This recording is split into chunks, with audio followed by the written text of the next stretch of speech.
হরিবাসরে হরি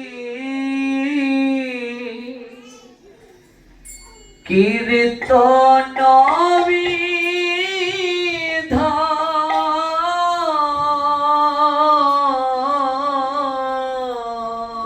শ্রী হরিবাসরে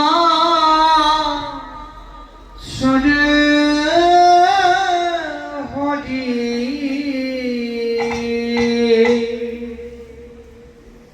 কীর্তন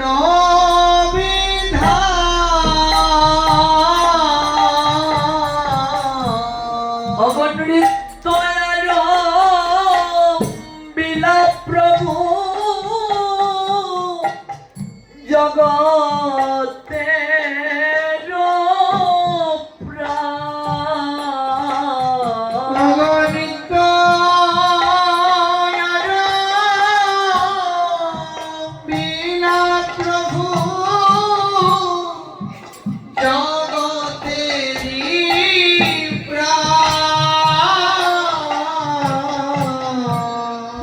পুণ্যবন্ত শ্রীবাসয়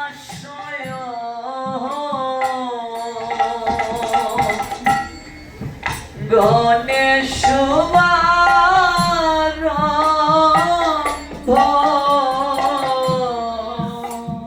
পুণ্যবন্ত শ্রীবাসয় গণেশ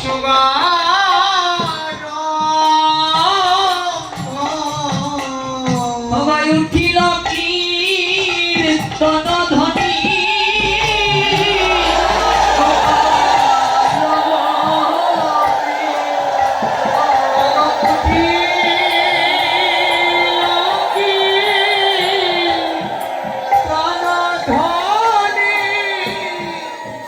গোপাল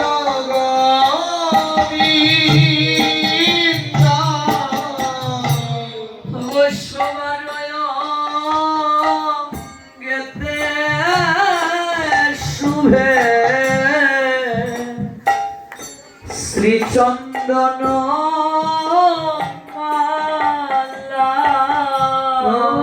সবরয়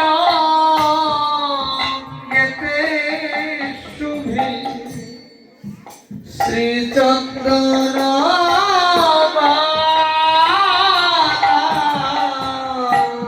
আনন্দে নাচয়ে শোভে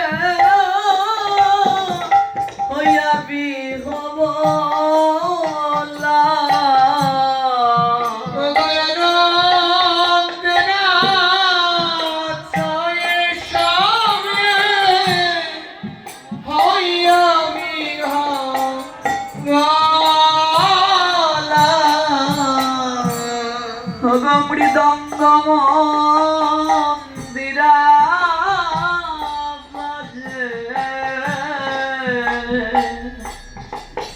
শঙ্খ করো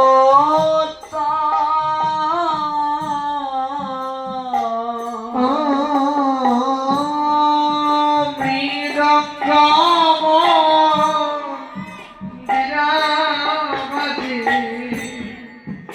শঙ্খ করো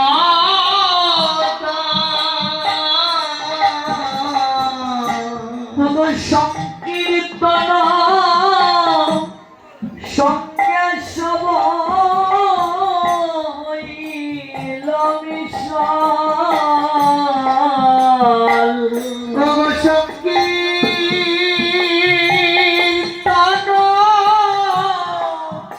সঙ্গে সব হইল মিশাল ব্রহ্মাণ্ডে উঠিল ধ্বনি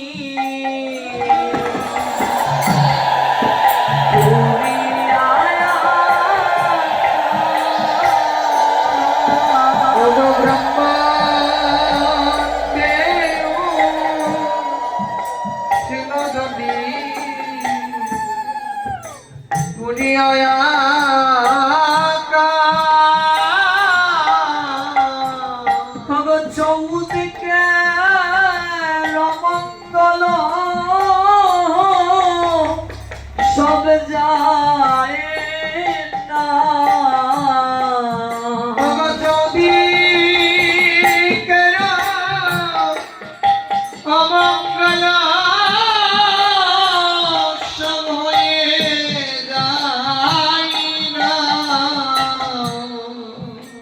এখন আপনি হরিগুণ কীর্তন করবেন হরিবাসরে একাদশীতে। এই কীর্তন ধ্বনি, এই মঙ্গল ধ্বনি, এই হরিধ্বনি ব্রহ্মাণ্ড বেদ করে কোথায় যাবে? বৈকুণ্ঠ পর্যন্ত পৌঁছে যাবে। ভগবান প্রতিজ্ঞা করেছেন, আমি একটা তিথিতে প্রতিজ্ঞা করলাম আমি ভক্তের সঙ্গে বাস করবই করব। এই তিথিটাই হলো হরিবাসর তিথি, এই তিথি হলো হরিবাসর। আমি ভক্তের সঙ্গে থাকবই থাকবো, বাস করবই করব। দেবতারা সন্তুষ্ট হয়ে যান, দেবঋণ থেকে আপনাকে ক্ষমা করে দেবেন। প্রহরে প্রহরে আপনার পাপ স্খলন হবে, চৌদিকের সকল অমঙ্গল নাশ হয়ে যাবে। চতুর্দিকে শ্রী হরি মঙ্গল সংকীর্তন,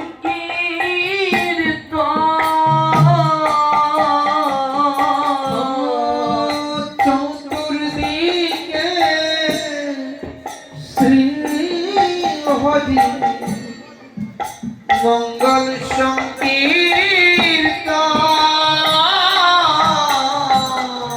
ভগবতে নাচে জগন্নাথ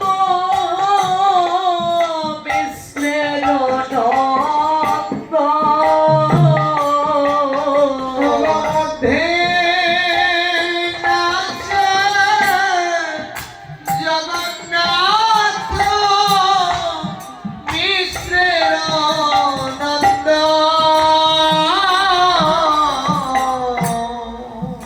হরিবাসরে একটু নৃত্য করতে হয় তো, সবাই নৃত্য করছে আর মহাপ্রভু মাঝখানে এসে নৃত্য করছে। যারা সৌভাগ্যবতী সৌভাগ্যবান ওরা হরিবাসর তিথিতে স্বয়ং মহাপ্রভুকে নৃত্যরত অবস্থায় দর্শন করতে পারবে। মধ্যে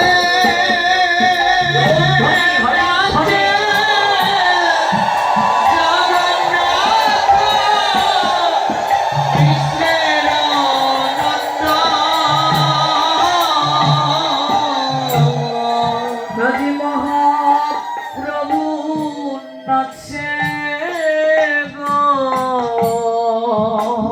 আজ মহাপ্রভু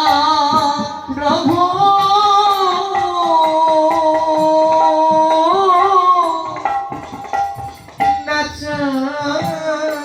গো, আজি মহাপ্রভু প্রভু আমার নাচে গো। দেখো দেখো মহাপ্রভু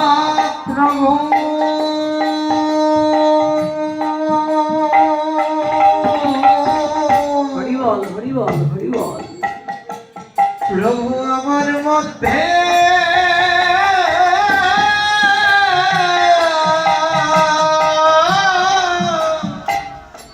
মধ্যে নাচে গো। ভক্তগণ সঙ্গে করি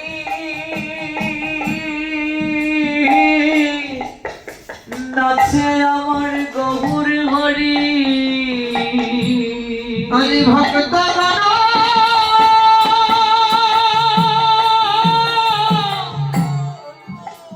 তার সঙ্গ করি, দেখো নাচে গৌর হরি। আমার মহাপ্রভু নাচে গো, আমার মহাপ্রভু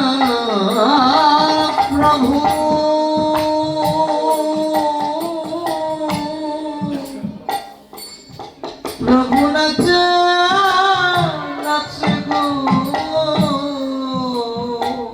হরিবাসর তিথিতে সবার সঙ্গে মহাপ্রভু নৃত্য করতে আসেন। যাদের সৌভাগ্য আছে তাদের দর্শন হয়ে যাবে গো। আমার মতো পাপীর তো আর হবে না। সারা জীবন কাম, সারা জীবন বাসনা, সারা জীবন চাওয়া পাওয়ার দুদুল্যমান, এই সংসার অর্ণবে সাঁতার কাটতে কাটতে ক্লান্ত শ্রান্ত হয়ে একটিবারও নয়ন নীরে গৌর গোবিন্দের নাম করার সৌভাগ্য আমার হলো না। কেবল আমার ভাগ্যে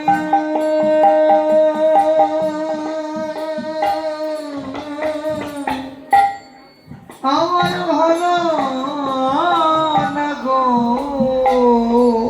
তাই ওই ভেদ নিয়ে বসুন। অদ্যাবধি নিত্য লীলা করে গৌর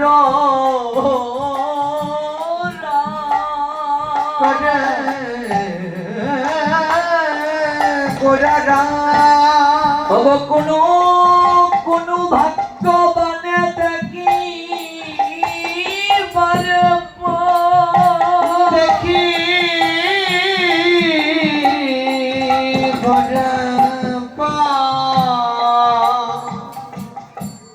কেবল আমার ভাগ্যে হলো না। কেবল আমার ভাগ্যে গৌর প্রেমানন্দে, গৌর প্রেমানন্দে ভাগ্যে হলো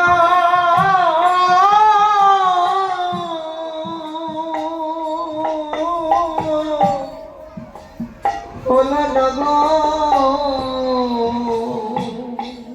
গৌরহরি এখনো কৃপা করছেন, এখনো লীলা করছেন।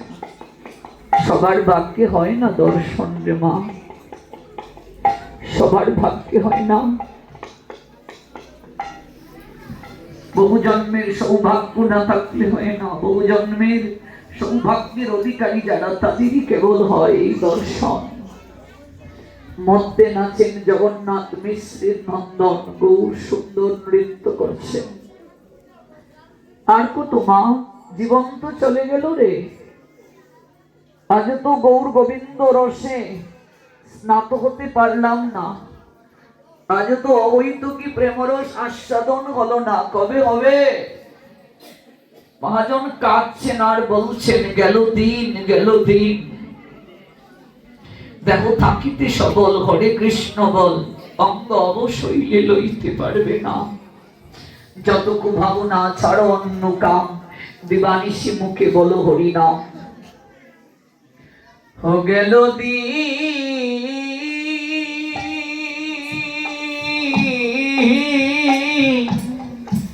হো গেল দিন, ও গেল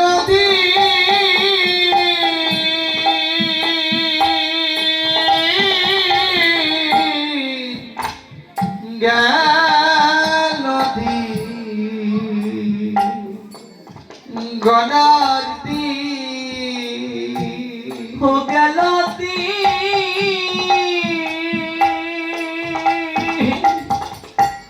হো গেল দিন, গণর দিন, গেল দিন, গেল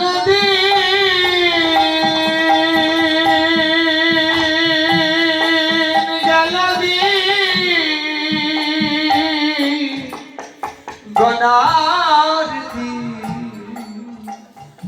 গেল দেব থাকিতে সবল হরে কৃষ্ণ বল, সঙ্গ অবশ্যইলে কৃষ্ণ নাম লইতে পারবে না। দেহ থাকিতে সব হরে কৃষ্ণ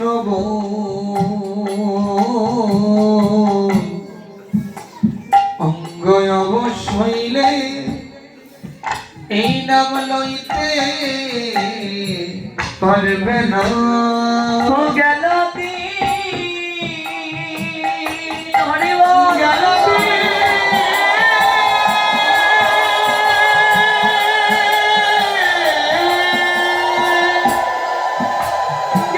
দিন, গেল দিন, আমার গনার দিন, গেল দিন। মুর্শিদাবাদ জেলার জমিদার কৃষ্ণচন্দ্র সিংহ নদীর কুল পানে হেঁটে যাচ্ছিলেন। একটা ধোপার মেয়ে তার বাবাকে ডাকছে, ও বাবা, বাবা, ও বাবা, বেলা যে যায়, দিন চলে যাচ্ছে, ভাসনায় আগুন দেবে না? কৃষ্ণচন্দ্র সিংহ পিছনে ফিরে তাকালেন, কে কে কথাটা বলছে, বেলা যে যায়? কথাটা কেমন জানি আমার ওই জায়গায় আঘাত লেগেছে। শুধু কি দিনের বেলা যায় রে মা? আমাদের জীবনের বেলাও যে একটু একটু করে চলে যাচ্ছে রে মা। জীবনে কি করলাম এই দুর্লভ মনুষ্য জীবন প্রাপ্ত হয়ে? তিনি এ বিচারের কাঠ করা এগিয়ে দাঁড়াবো সেদিন। দায়িত্ব কর্তব্যের অজুহাত দিতে দিতে কবে যে জীবনের বেলা পূর্ব কারণ থেকে পশ্চিম গগনে চলে গেল,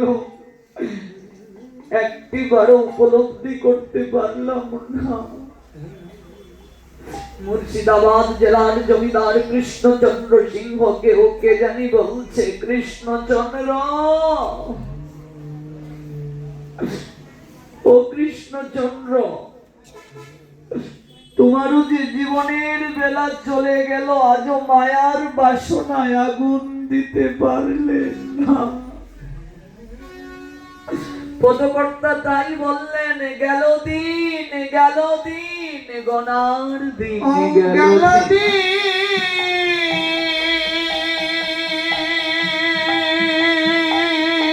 গেল দিন, গনার দিন, গেল দিন। কবে বুঝবো মা এই মায়া আমাদেরকে এমন ভাবে বেঁধে রেখেছে, আমরা বুঝতে পারছি না গো মা। নারদ গোবিন্দ চরণে প্রণাম দিয়ে বলছেন, গোবিন্দ, মায়ার শক্তি কেমন আমি একটু দেখতে চাই, মায়ার শক্তিটা কেমন।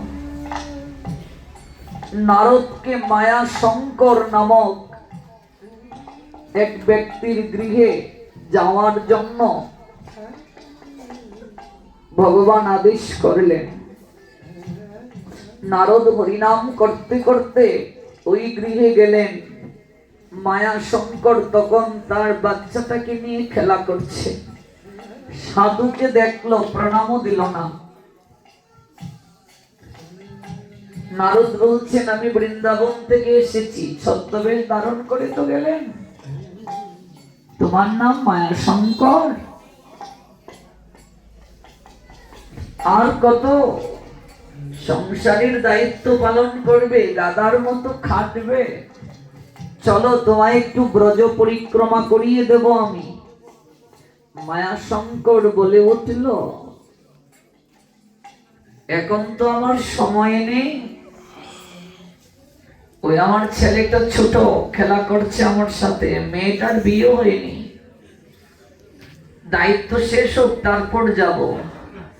নারদ বললেন, দায়িত্ব মরার আগেও শেষ হয় না মায়া শঙ্কর, দায়িত্ব পালন করতে হয়, ভজনও করতে হয়, মরার আগেও দায়িত্ব শেষ হয় না, কর্তব্য শেষ হয় না। স্ত্রী এসে চেঁচিয়ে বলল, সাধুর কাছে বসে থাকলে হবে? নারদ বলছেন, যার গৃহে এরকম স্বয়ং মায়া দেবী থাকে, তার জীবনে আর কৃষ্ণ ভজন হয়? স্ত্রী হবে সহধর্মিনী, ভজন পথে সহায়তা করবে, ও তো স্বয়ং উগ্র রূপিণী বাধা দিচ্ছে। সাধুকে একটু সেবাও দিল না, প্রণামও দিল না। নারদ চলে গেলেন। কিছুকাল পর মায়াশঙ্করের মৃত্যু হলো। নারদ ধ্যানে দেখলেন, দেখি কোথায় আছে ও। দেখলেন ও জন্ম নিল, মানুষকুলি জন্ম হয়েছে, এখন সে ভেড়ার পাল চড়ায়। বহুকাল পর নারদ তার কাছে এসে বলছেন, মায়াশঙ্কর শোনো আমার কথা। ছেলেটা বলে উঠলো, আমার নাম তো মায়াশঙ্কর নয়। পূর্বজন্মের কথা কি আমাদের মনে থাকে? বলছেন, তুমি কে? তুমি মায়াশঙ্কর ছিলে, আমি তোমায় দিব্য জ্ঞান দিচ্ছি। মস্তকে হাতটা বুলিয়ে বললেন, দেখো তুমি কে ছিলে। তোমায় আমি বৃন্দাবনে নিয়ে যেতে এসেছিলাম। মেয়ের বিয়ে দেওয়া হয়নি, ছেলেটা বড় হয়নি, অজুহাত দিয়েছিলে। তো মেয়ের বিয়েও তো দিলে, ছেলেও তো বড় হলো, এবার দায়িত্ব পালন করে মরলে, ব্রজে তো আর যাওয়া হলো না। তাই চলো এবার আমার সঙ্গে চলো, নিতে এসেছি। ছেলেটা বলে উঠলো, যে গৃহে আমি থাকি রাখাল হয়ে, মেষের পাল চড়াই, ভেড়ার পাল চড়াই, ওই গৃহকর্ত্রীর কোনো সন্তান নাই, আমাকে সন্তানের মতো ভালোবাসে। আমি যদি চলে যাই উনি খুব কষ্ট পাবে।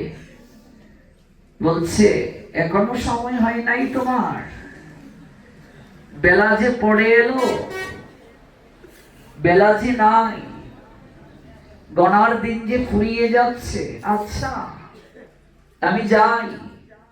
সময়ের পরিক্রমায় ওর মরণ হলো সর্পদংশনে। নারদ ধ্যান করে দেখলেন কুকুর কুলে জন্ম হয়েছে তার। কুকুরটার কাছে গিয়ে বললেন, ওরে মানুষ ছিলে ব্রাহ্মণ কুলে, মায়াশঙ্কর নাম ছিল তোর, তারপর শূদ্র কুলে জন্ম নিয়ে ভেড়ার পাল চড়ালে, তখনও আমায় ফিরিয়ে দিলে। ওরে সাধু সতত কৃপার বান্ড নিয়ে আসেন রে, সাধু সতত দয়া করার জন্য আসেন রে। মহন্তের স্বভাব হয় তারিতে পামর, নিষ্কার্য নাই তবু যায় পরের ঘর। ওরে আর কত নিচে নামবি, এবার অন্তত চল আমার সঙ্গে। আমি তোকে আসা যাওয়ার যন্ত্রণা দূর করার জন্য এসেছি রে। কুকুরটাকে দিব্য জ্ঞান দিলেন, শক্তি দিলেন নারদ। কুকুরটা বলে উঠলো, মানুষ কুলে তো হয়নি, কুকুর কুলে কি আর এই সৌভাগ্য আছে? এখন কি করে যাব? নারদ বলে উঠলেন, ওরে সাধুর যদি কৃপা হয়, কুকুর কুলেও তার ভগবান প্রাপ্তি হয়। ওরে সাধুর যদি কৃপা হয়, সব প্রাপ্তি হয় রে। কীট পতঙ্গ কোন বৃক্ষ কুলেও হয় রে, সাধুর এত কৃপা। ওরে আর কত পরে থাকবে, এবার অন্তত চল। কুকুরটা বলছে, আমার মনিব আমায় অনেক খেতে দেয়, আমি কি করে পাহারা রেখে যাই? মায়া কাকে বলে দেখো মা, কত অজুহাত আমরাও দেই। ওমা জপমালা নাও, এখনো সময় হয়নি। কি করে? আত্মীয় বাড়িতে গেলে যদি জপমালা না নেই, হাতে হবে, মোবাইল নিতে মনে থাকে, জপমালা নিতে ভুলে যাই। একাদশী শুরু করিনি বাবা, কার্তিক মাস করো না কেন মা? এই তো শুরু করব। অনেক তো অকাব্য কেলে, এবার একটু প্রসাদ পাও। বলি, এই তো বাবা, কি করে করব, দায়িত্ব রয়েছে। কুকুর কুল থেকে কীট কুলে জন্ম হলো তার, নর্দমায় কীট। নারদ ধ্যান করে দেখলেন, দেখি কোথায় গেল। দেখলেন কীট হয়ে জন্ম নিয়েছে। নারদ কাছে এলেন, একটা কাঠি দিয়ে ড্রেন থেকে কীটটাকে তুলে বললেন, তোকে শক্তি সঞ্চার করলাম, পূর্বে কি ছিলে একবার ভাব। ওরে ব্রাহ্মণ কুল থেকে শূদ্র কুলে জন্ম নিয়ে ভেড়ার পাল চড়ালি, কুকুর হয়ে জন্ম নিলি, এবার নর্দমার কীট হলি। ওরে আর কত নিচে নামবি, আর কত নিম্ন গতি প্রাপ্তি হবে তোর? চল না, আমি তোকে এই সংসারের যন্ত্রণা দূর করে তোকে ভগবত ধামে নিয়ে যাওয়ার জন্য এসেছি হে। তোমার লোকেতে আমি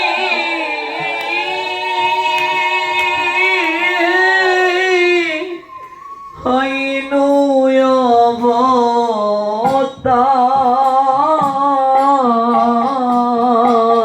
মহাপ্রভু বলছেন ওগো তোমার সাধুরা হলো মহাপ্রভুর প্রতিনিধি, তারাও নিতে আসেন আমাদেরকে। লইতে আমি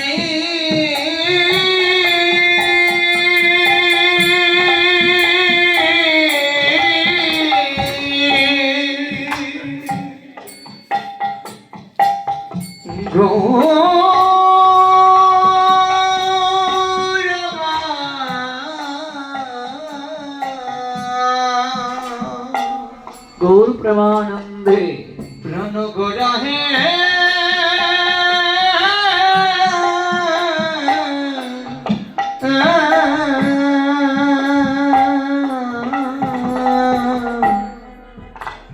তোমার লো এতে আমি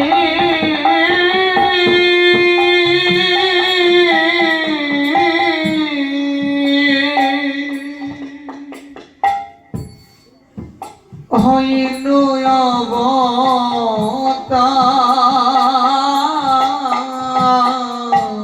গই আমি বিনা বন্ধু কে আছে তোমার। ওগো আমি বিনা বন্ধু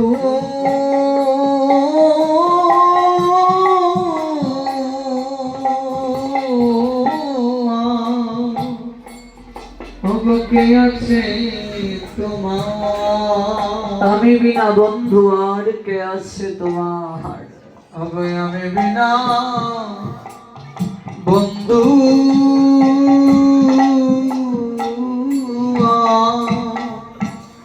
কে আছে তোমার। মহাপ্রভু ডাকছেন, জীবার কত ঘুমাবে ওঠো।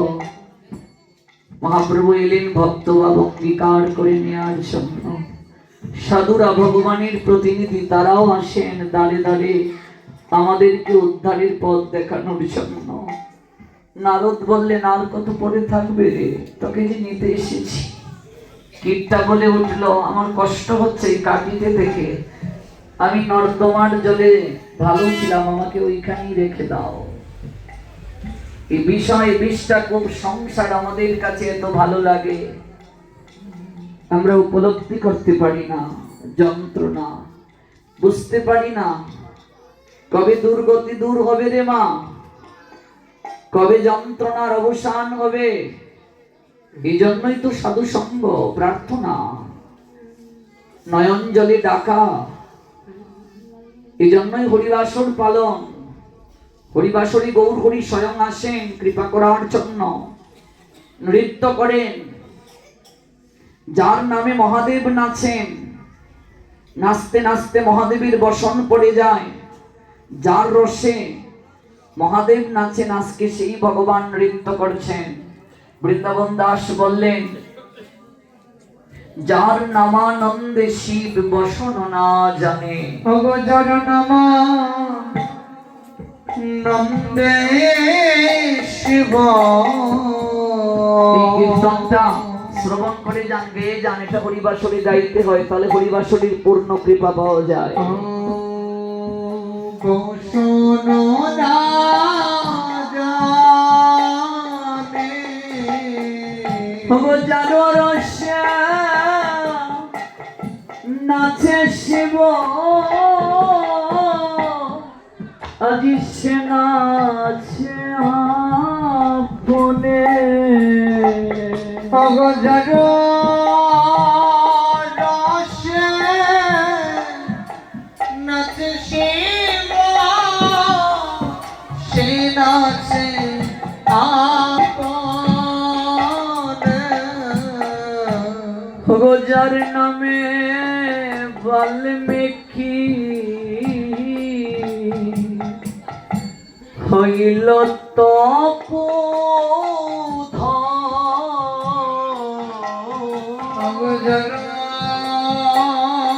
নামে বাল্মীকি হইল তপু দস্যু রত্নাকর থেকে বাল্মীকি হলো মা, যে রাম নামে।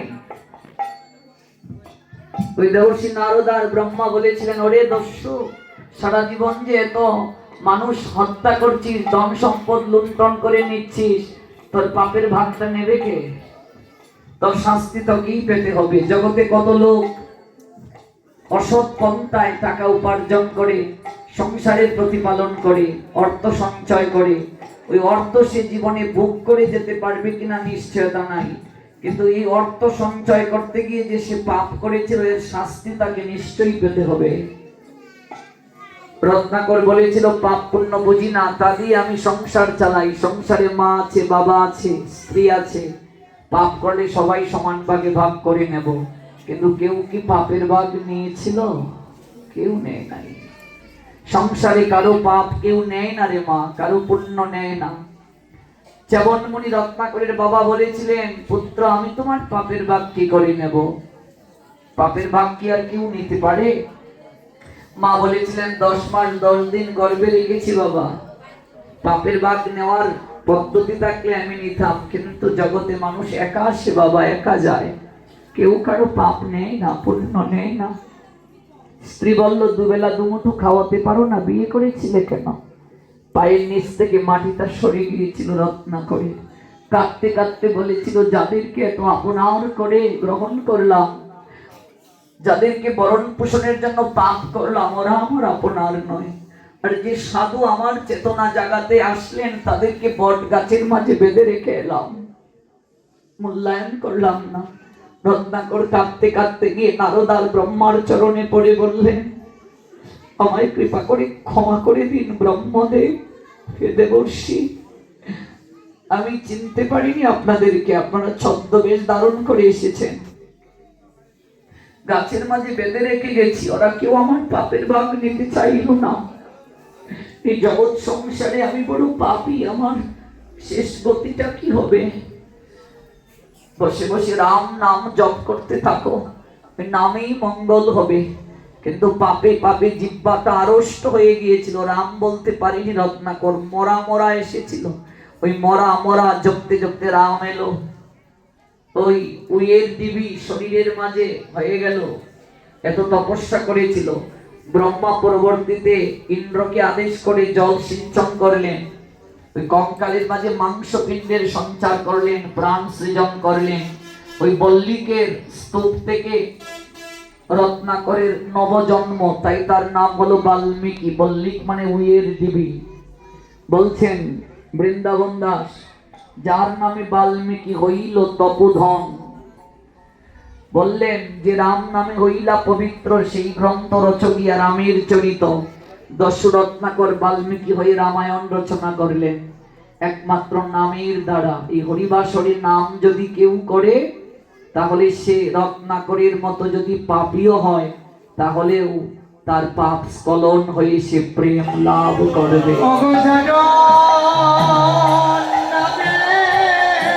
অজামিল পাইল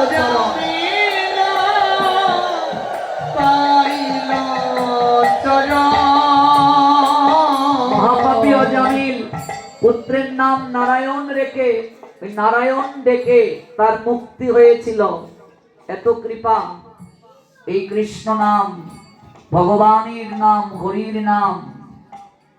হগ যার নাম শ্রবণে, সংসার বন্ধনে ঘুরছে।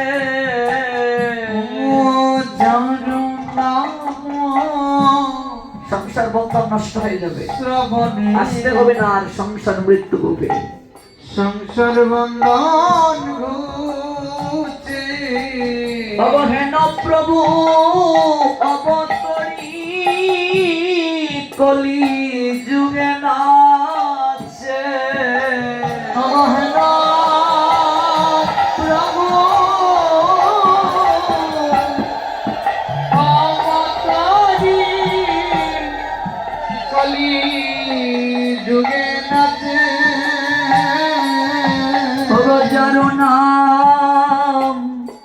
লইয়া সুখ নারদ বেরা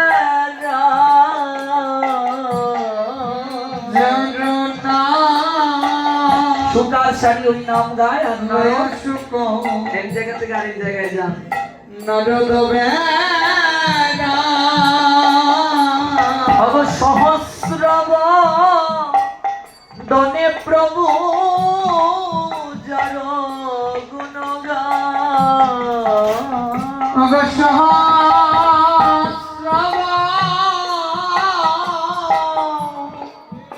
দানে প্রভু যার গুণগান সর্বমহা প্রায়শ্চিত্ত যে প্রভু